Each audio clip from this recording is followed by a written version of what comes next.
So many people think, how was it possible for that guy from the little town Graz or Thal to have such a great and incredible career?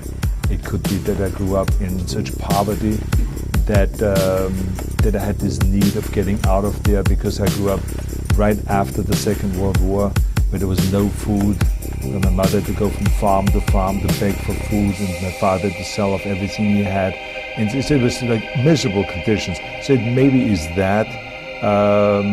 It maybe is that I just saw some enough information about America that I got such drive that I want to get there, that created the will to train for me, because I had to figure out, how can I get there? No one in Austria in those days were traveling to America. There was no money. I mean, it would have cost a fortune.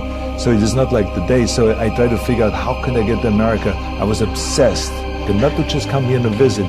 That was never good enough. It was always to become part of America.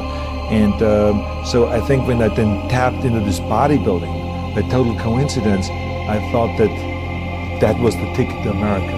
And so that's when I then put all my energy into that. When you're a competitive athlete, you learn very quickly how strong you are, or how energetic you are, all of those things. But it could very well be that there's a lot of people who have an equally as good a body as you have, that performs just as well, that is as muscular, let's say in bodybuilding, there's exactly the same kind of proportions in all of those things.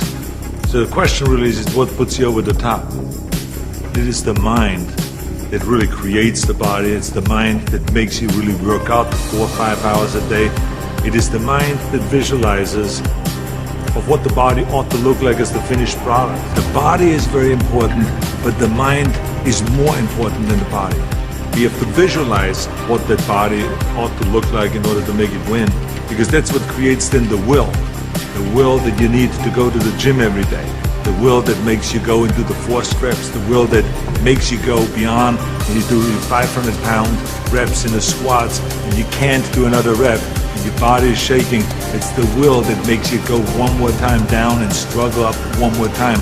And so it's all of this, the mental aspect that motivates you and that makes the difference between you being in the gym full of joy and looking forward to doing that extra rep and looking forward to doing those extra 100 reps in the sit-ups and working past the pain barriers. That all is the mind. That's not the body. So this is why I think the body is very important, but the mind is more important than the body.